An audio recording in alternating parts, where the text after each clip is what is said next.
delighted to be able to speak here, and this has been a fascinating conference, and the presentations I'm ever so grateful for. You're, of course, reading a Blavatsky quote, "Everything in the universe throughout all its kingdom is conscious." She doesn't use "it is," she uses "etc." "Endowed with a consciousness of its own kind and its own plane of perception," which is a very interesting kind of idea, and I'll be coming back to it.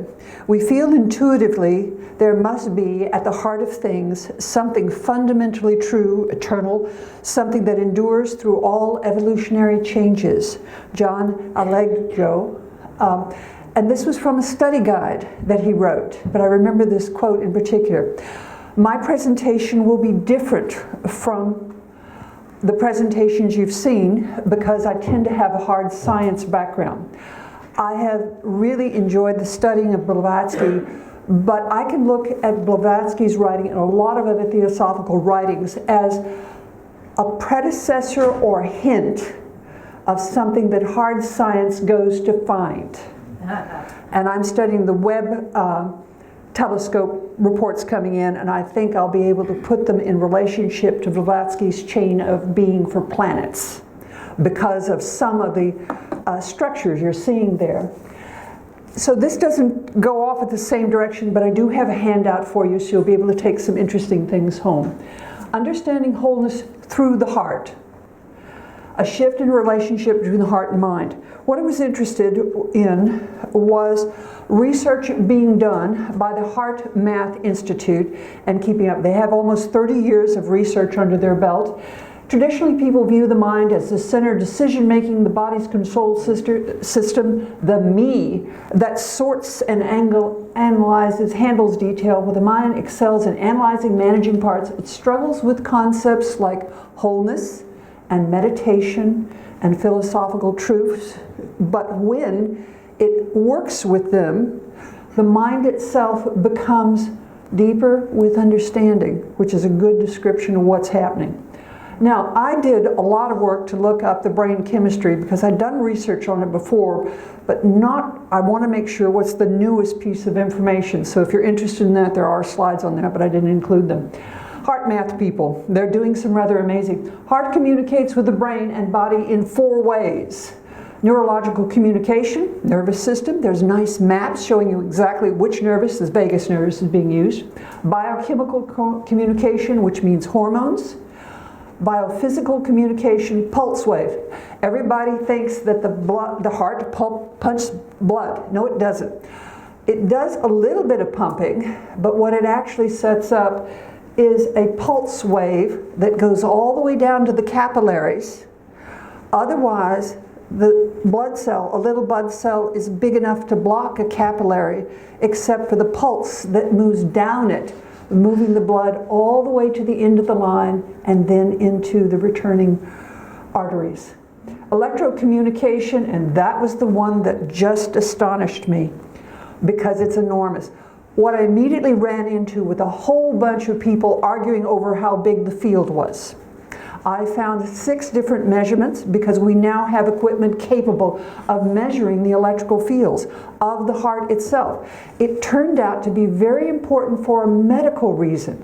If a person had COVID and the heart variability, that's the spacing of the heartbeats and some irregularities changed, it was a marker of the fact that the person was going to have respiratory problems in COVID. So these new equipments were actually done for the medical field, but they began giving us a way of seeing the shape, which is a toroidal field, of the electromagnetic field of the heart. Human heart's magnetic field can be measured several feet away from the body. The shortest distance is 63 centimeters. The distance that I kind of agreed with for some other reasons was 7 feet, 14 feet in either direction, and it's a toroidal field around you. So all your fields are interacting, even though you're just sitting there doing nothing. Positive emotions create psychological benefits. You can boost your immune system. I will be showing you statistics on that. Positive emotion increases the brain's ability to make good decisions. I wish to offer as my best proof the Theosophical Society and this convention. Aren't you having a wonderful time? And you're talking with all sorts of very, very positive people. And the other thing, which is also fun, notice that we live longer. Yeah, Theosophical Society does live longer. Science of heart math. Techniques, over 30 years of science.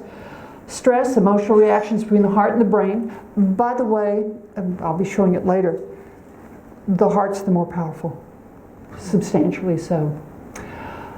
These are, I went into the energy field, if you'd like that, I'll show you those slides later. Impact of the heart on health and well-being. The statistics on that are astonishing. And I'm going to give you take-home exercises as well. The power of the collective heart coherence. A group heart coherence exercise have shown to influence outcomes, promoting unity, shared retention, and meaningful exchange. So I'm giving you'll be getting a tool that you'll be able to use, and it's a powerful tool. And they're still continuing. Some of you have been researching it already, and this is the newer research they've done. The vibrational field of the heart and their interaction. That was the spooky one. It isn't connections just between us, and which we're busy doing in this room automatically. It has to do with the entire planet and the ability of the magnetic heart vibrations to impact at the distance of the planet itself. How it works, I'm going to do this very briefly. Magnetic cartograph, it was a machine called a SQUID, superconductive quantum interference device, which was developed for medical reasons. Magnetometer, multi-channel device, which I think is great fun. And this one had measured several feet away from the body. You don't have to be touching the body to catch up that one. The electrical impulses of the heart measured, that gives you the two forms. And again, these were developed for medical information and turned out to generate some other information they weren't expecting. Okay, the heart is more powerful than the brain, substantially. It is 100,000 times stronger electrically and 5,000 times stronger than the magnetically of the brain. It also sends, the heart sends more messages to the brain than the brain sends to the heart. Well, there's an interesting kind of problem there. The nice little chart which shows you all the sections of the brain, I didn't have enough time to cover, but the brain works in words, you know, and it uses its knowledge of words to go, well, what was the last experience that sort of felt like that? Now, if your palms are sweating and you're feeling kind of nervous, but you're kissing somebody for the first time, that's exciting. But if you've just eaten some sort of dish you shouldn't have eaten and you're getting sweaty, you're going to go, the last time I had that, I threw up. So the brain is comparing. So the brain is near the cerebellum. It is near the memory center. It makes the comparison and says, oh, this is happening. It can get it wrong, by the way, which is an interesting phenomenon. But the heart forms before the brain does, and the heart is the first organ in the human body, in the embryo, to begin pumping. It pumps every day of your life. This is Josh and Mabel, and this is your first explanation of coherence. Josh, Mabel is the dog. Mabel is in a room and is kind of not, Josh is not with me. That's not happy.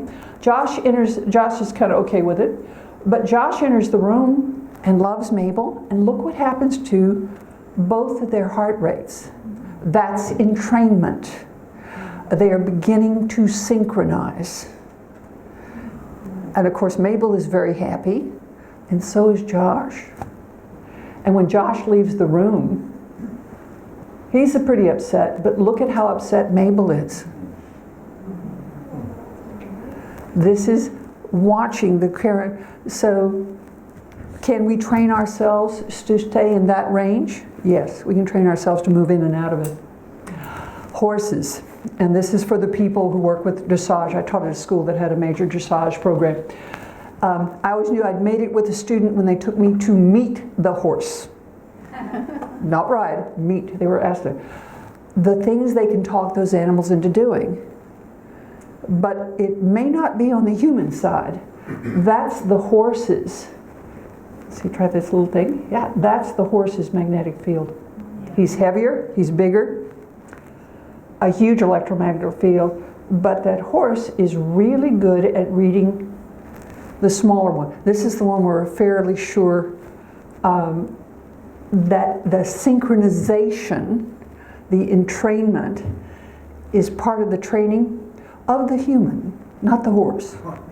It's the other way around.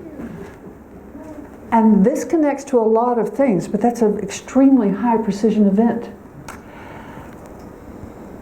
Impact, that's heart coherence. They move in unison. We'll be looking at lots of unison. Practice that promotes the heart coherence and significantly enhance physical and emotional health and fostering a sense of balance and vitality because the fields are interacting.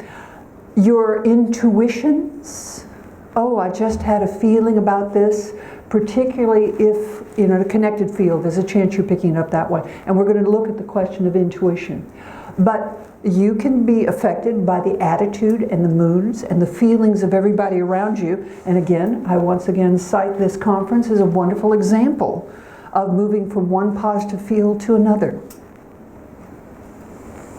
But this one may be even more important. Anybody who's watched a championship sports team or experienced an exceptional concert knows that something special can happen in groups that transcend their normal performance level. It seems as though the players are synced and communicating on an unseen energetic field. You go, wow, that was one of the most unusual presentations I'd ever seen. The growing body of evidence suggested that this energetic field is formed between individuals and groups, and communication among all the group members occurs simultaneously. In other words, they've synced, and the players are synced and communicating in an unseen energetic field, a field of communication. And you can think of them this way.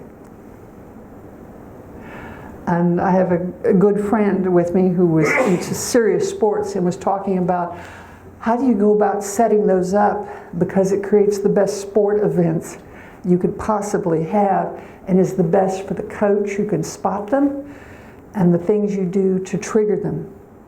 And we've all seen a lot of things work because they just really, really wanted it and they really loved and understood each other. That feels around all the time. When you think of it diagrammed out like that, you go, wow. You've met somebody and you felt like you've known them all your life. They're very easy to talk to. You find yourself still talking to them 3 hours later, 6 hours later. You synced with somebody. There was an ideal connection, an ideal understanding. But you've got the ability to set some of these up as well. This is the health one, just astonishing. Improvements in mental emotional well-being, focus 24%. 5,000 people in just 6 to 4 weeks using heart math training and technology. 24% improvement in focus, 25% improvement in listening, 30% better sleep recorded, 46% less anxiety, 50% less fatigue, and 60% reduction in depression. That's the habit of staying in a heart-synced position, which is easy to do, by the way. So the medical records are coming in.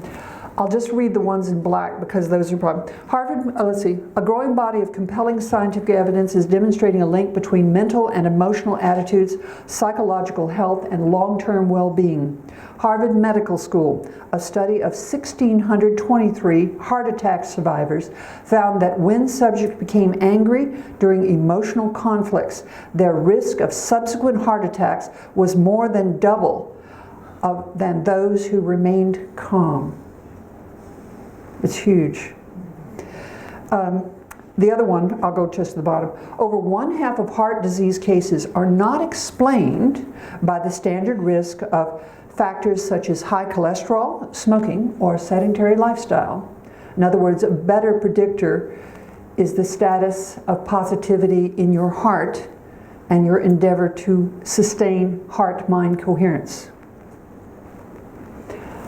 We're going to do just a little one real quickly because the handout includes 3 different ways of doing a heart sing. I got to learn this one from Greg Braden at Nanaimo, Canada during a conference there. And if you will very gently, just reach down to your heart. You can reach through the clothing or you can reach the skin, whatever is comfortable. And you're going to make very, very gentle circles. You're telling the heart and the brain to link. Okay, and if you'll do this, you'll do it a couple of seconds, you'll notice. Now we're going to add something in. We're going to add in what you are grateful for, what you appreciate, what you care about, what you have compassion for, and for the well-being of somebody you care for, have compassion for. Okay, just do it a couple of minutes. Okay. I'll give you a little more time because you might or might not have done this. Do you feel yourself relaxing? Okay, that first sensation of relaxing is the coherence. The heart, the electrical vibrations coming off the brain have just matched the electrical vibrations of the heart. It's said that if you would do this every evening, just in this amount of time we're doing it, you would reduce any chance of a heart attack by 40%. So if you've got heart problems, this is a wonderful thing. By the way, it is possible to sustain, and I'll show you why. Notice none of those are love. It is in service to others. I appreciate this outside thing. I appreciate, it's not love, because love it's another level of reactions. It's a type of love, but it's care, compassion, it's service to others, just as we advocate in Theosophy. Okay. Notice it's getting pretty strong. Has it intensified as you're doing it? You having a little reaction? A little bit? Okay. Do it once a day. It'll probably do a great deal for you, but I'll show you 2 other techniques because that was the one I was first taught. Lowers blood pressure, lengthens life. Tiny little thing. You're just talking to your heart and say, here's what we do. This is freeze frame, and I've got this written down, but this particular technique was fairly new in the heart math area for me, and it is to solve a problem. Acknowledge an issue, recognize the problem and any feelings or attitudes associated with it. Focus on the heart. Breathe into your heart, the chest area. It's 6 rhythmic breathings would be the ideal. Up and down, okay? That's enough to begin the synchronization you just felt. Activate a positive feeling. Try to feeling an experience of appreciation or care for someone or something. Doesn't matter what, you're sinking to it. Consider a solution.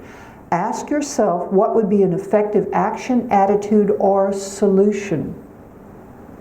You're looking at a problem. Notice any subtle changes in feelings, attitudes, or perceptions. Write down your response. This is a problem-solving solution. They found it very effective in business, but it's also pretty effective with interpersonal problems. Because instead of using what the brain can do to figure things out, which is limited, the heart's not limited. It's going to give you a message from something else. And so often, in the writings of Theosophy, it's go into the heart. This is why the heart's the more powerful. This one I really like, and there's a little extra on this because I put it on the back of the handout. What you are grateful for, what you have compassion for, what you appreciate, what you care for, or wish the well-being of. Try to re-experience these feelings in your heart or chest area. You're simply activating the heart to respond. But this you produce as a little list. I'll tell you the story that goes with it. You make a list for yourself of things that you see as a positive moment of emotion. The birth of your first child. Possibly your first day at a school that made a big difference for you. Doesn't matter what it is. It's usually something short, but this particular list is personal. and unique to you. I find this was their newest invention. I played with it. I found it was very good if I was doing something very distracted, like driving or in an uncomfortable place. I could pull it up instantly and kind of calm myself down if I needed to. And it was very personal to me, and I also found it quicker and more positive, and I'll possibly tell you how I invented the first one for myself. Vibrational fields of the heart and their interactions. The heart's vibrational field interacts dynamically with other bodies' energy fields and surrounding environment, playing a critical role in our connection to the world. And I was so delighted when I believe you quoted Maya Angelou. I've learned that people will forget what you said, people will forget what you did, but people will never forget how you made them feel. Maya Angelou. And that quote was from John F. Kennedy's inauguration. Only because I can remember it, which is interesting. Intuition. Intuition has three major forms. We're going to look at all three forms because the heart is connected, but you need to see, this shows a good place of how the heart and brain connect together. Intuition has the capacity to receive information about non-local events, to be the property of all physical and biological organizations. In other words, this is universal. Anything alive has it. That means everything. This is likely because of the inherent interconnection of everything in the universe. And this is from this Science of the Heart. And forgot to quote that it was Blavatsky. Everything, there's only one consciousness and one thing from which everything is created. We are all one with everything at all times. That's the reason intuition works. So we'll hit them up for plagiarism. No.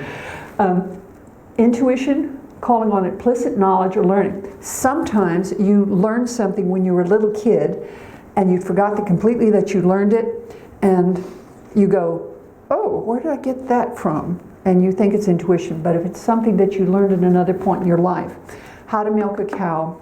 When you milk a cow, since I have lots of potential farmers here, you are squirting it downward. It's got to be this finger, and then that finger, and you've got to do it. And you can always tell when you're meeting a farmer because the handshake will carry that in it.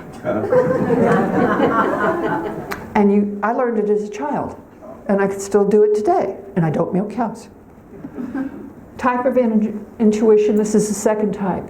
Energetically sensitive, which refers to the ability of the nervous system to respond to environmental signals such as electromagnetic fields. It's well established that both humans and animals' nervous system activity is affected by geomagnetic activity, and some people, for example, its capacity to feel or sense earthquakes before they occur, often well before they occur. Some of this is the pattern working out that the brain can do, which is really quite amazing. Because, oh, that's sort of like the pattern that happened here. It might be happening again. Notice that's mind. It's mind. It's not heart.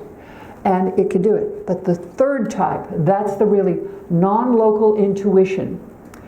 The knowledge or sensing of something we cannot be explained by past, forgotten knowledge or sensing environmental signals. The compelling evidence suggests that the physical heart is coupled to a field of information that is not bounded by the classical limits of time and space. The heart receives and processes more information about future events, and it usually does it before the event happens. And we've got astonishing documentation on that. Probably the best example of non-local intuition is a parent sensing something happening to his or her child many miles away. It's like you're permanently connected if something is happening.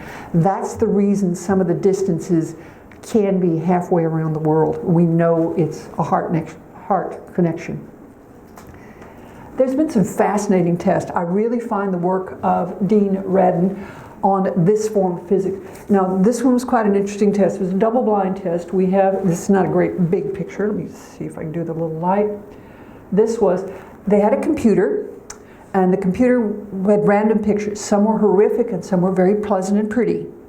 But the computer was using a random number generator to flick that picture up. All the people, this one had two, and this was a single person, and it was all being recorded on film. But they were wired up so we could see what was happening electrically, heart and mind. And this was a long ongoing study, they would show up a picture. If it's something pleasant, you had a pleasant reaction through the system, and then you get something horrific, and the person would have a reaction to this horrific image.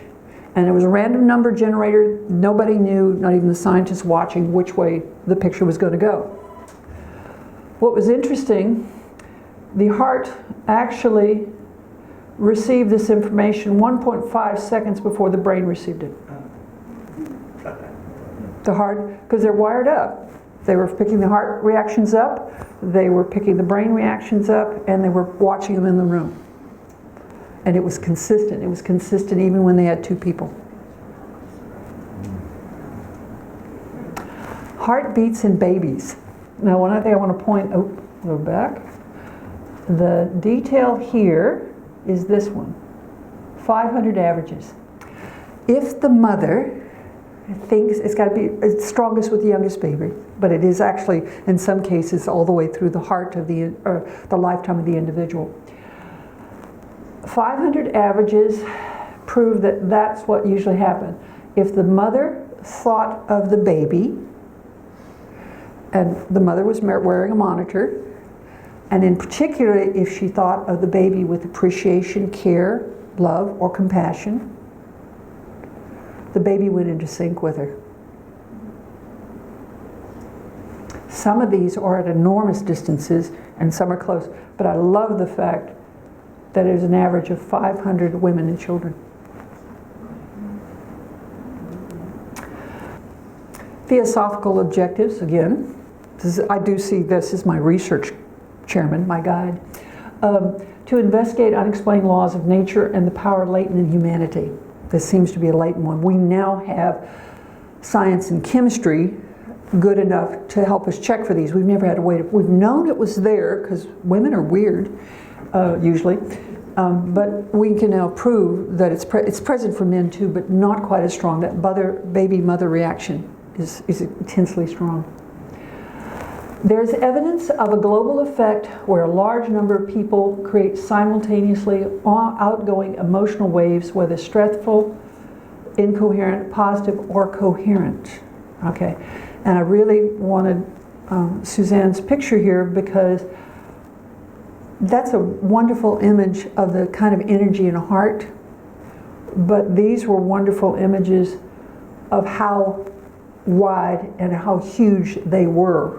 So you're thinking about a massive energy system, the heart, the chest, and this was the 9/11 attack, terrorist attack. And what's important here is that's the point of the attacks, and the reaction started approximately 2 hours before it happened. And then it carries on. Not at the normal ongoing level, but at an irregular level after that. Could you talk a tiny little bit about the GCP sites, how they actually, what they're actually measuring there? Oh, this one, yes, because it is, I've got the next slide, which is a better case of this. This was done in a couple of ways, evidence collected, intuition, GCP sites around the world. Part of those are random number generators, and what they're now doing is looking at the Schumann resonance also, because evidently we as a unified group of humans can affect the Schumann resonance, which is equally interesting. So that's a very good question. This one has both, but most people, let me go ahead and switch to the next one, this one. Okay, random number generator. I had a math prof at Nevada who wrote a random number generator because the casinos need them to do gambling. But it was really interesting. We talked to us about the math to work that out. A random number generator is a little computer box that at random generates zeros and ones, or a collection of 4 or 5 numbers, also zeros and ones. Designed as a completely random phenomena, so that what happens, and they are around the world, because this is a very good picture of all the places they are. We have gotten some really interesting information out of these. So they're around the planet. So if I go back to this one, which is also 9/11, This one was made geosynchronous operational environmental satellites. They now have them on the planet. That's the planetary map. They also have them in space above the planet. And you can once again move it along pretty nice. There is 9 a.m. And then look what happens afterwards.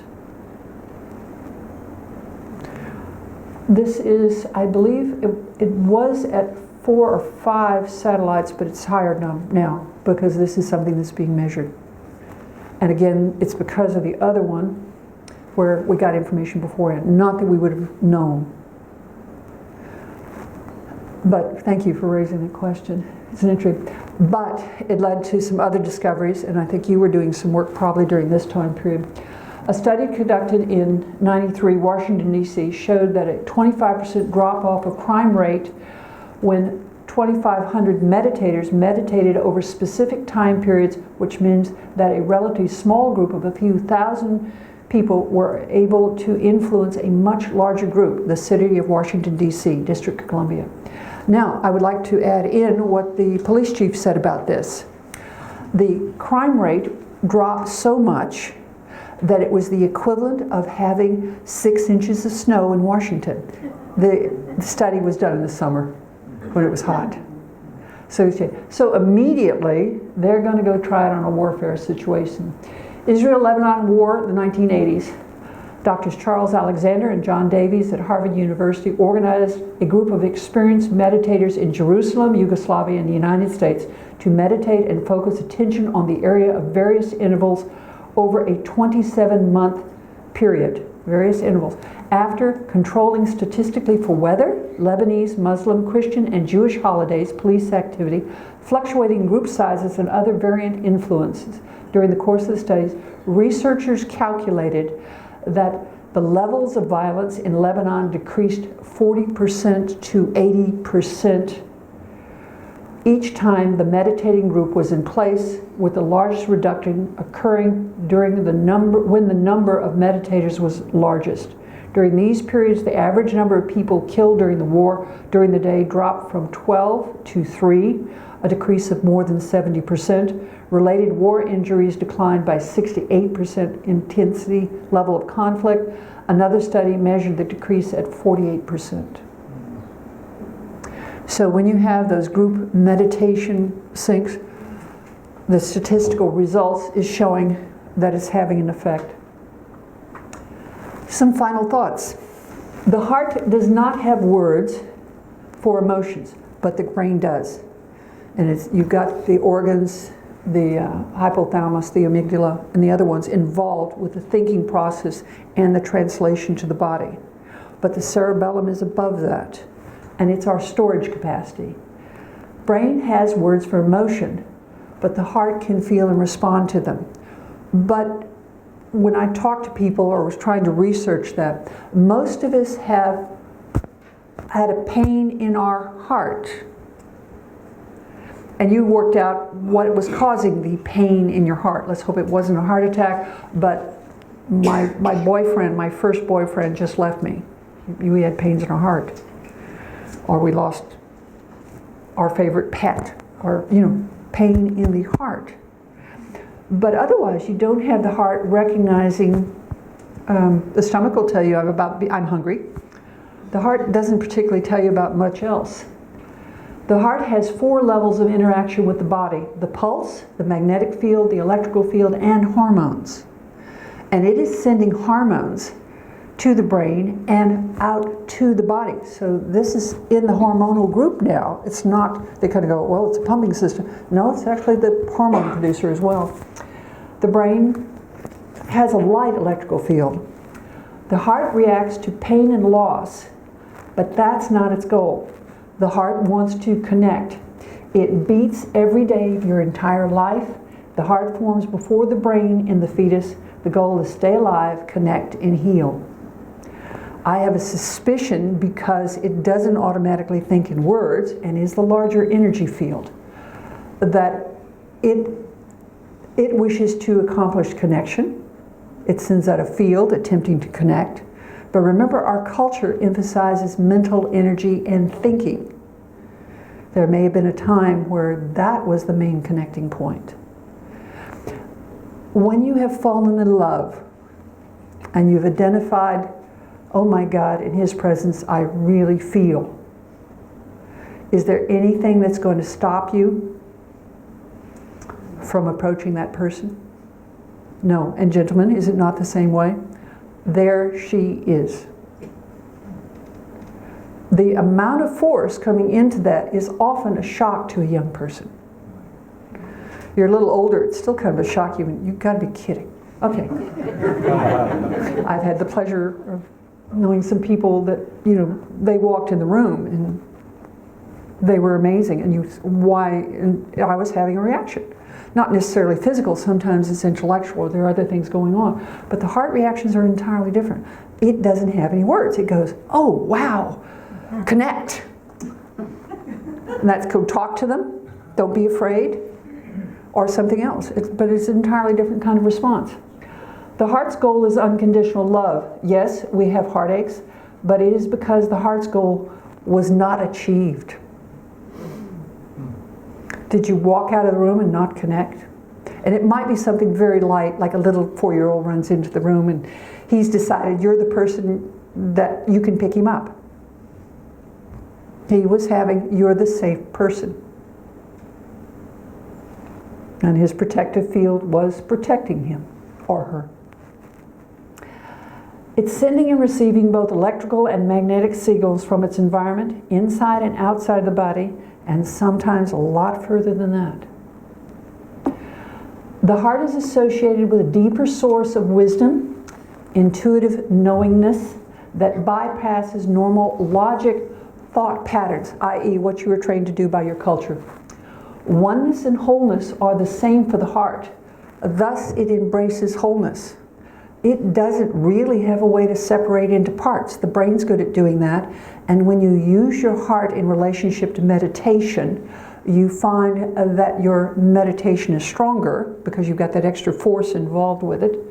And it's still functioning in terms of wholeness, which is what the heart likes to do. Wholeness is a type of oneness. We have both new research and scientific proofs of these heart capacities, as well as how these changes in thinking would improve our lives and the life of our planet as a basis for the awakening of the heart. Does this mean we go for planetary heart coherence? Yeah. Thank you. I want to show you how I worked out my first single phrase one. This little kitten is called Molly. And you actually get Molly's story here. Molly, I live out in the country and I have 2 cats that are, or actually I have 3 cats that are sort of my pets. We share cats. And this is Pepper. Pepper is an Egyptian Mao. He's that big. He's a big cat. He's a maximum cat.